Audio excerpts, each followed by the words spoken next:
I rise on behalf of the ACT Party to speak to the first reading of the Canterbury Earthquake Response and Recovery Bill.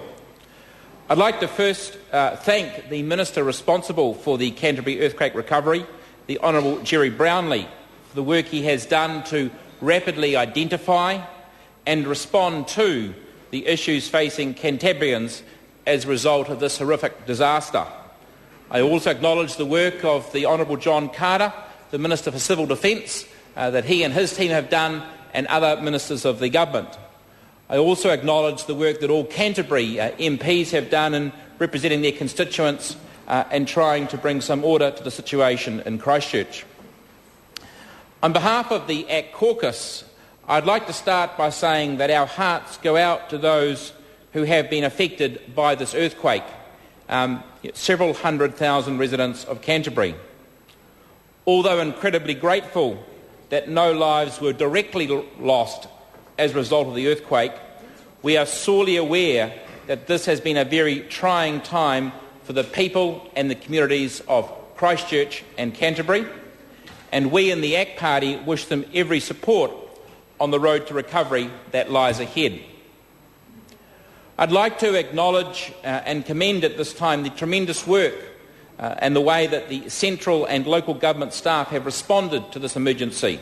Staff have worked long hours, worked through the nights and supported those in need during what has been a very upsetting and stressful time. Just one example to illustrate this to the House is that the staff from Work and Income New Zealand worked throughout the first weekend of the earthquake to ensure that over 10,000 superannuitants and pensioners living alone in Canterbury were contacted by phone, offered support and advised on safety precautions such as boiling water. And of course it's not just staff of central and local government, it's all the volunteers, it's the members of the police, the Army, St John's, Salvation Army, as we've heard this afternoon.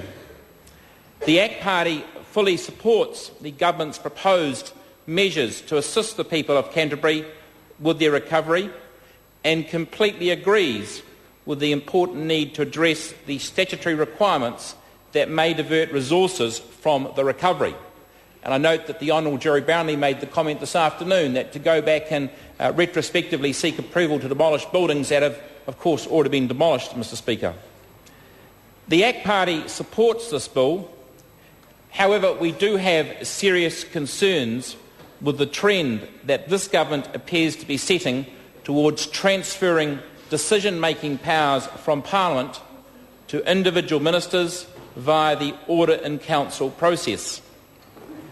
Examples of this development have been seen in the House recently, considering legislation that contained special intervention powers for the upcoming Rugby World Cup and issues relating to the performance of Environment Canterbury.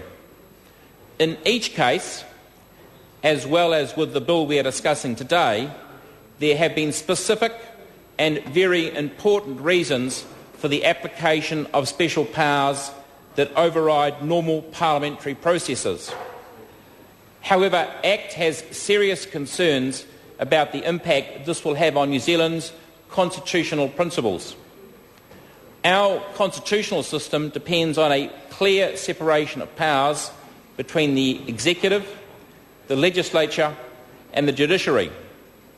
Parliamentary scrutiny is essential and a vital element of our system of government and constitutional framework, both of which are threatened by this developing trend and which will only be reinforced every time the government enacts legislation that overrides normal parliamentary or local government process.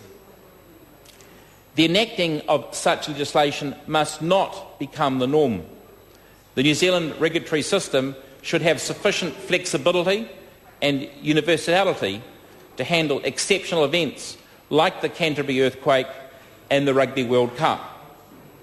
ACT does not support the risk that such legislation poses to our constitutional safeguards in relation to the role of Parliament and local government in making decisions that affect our nation's communities.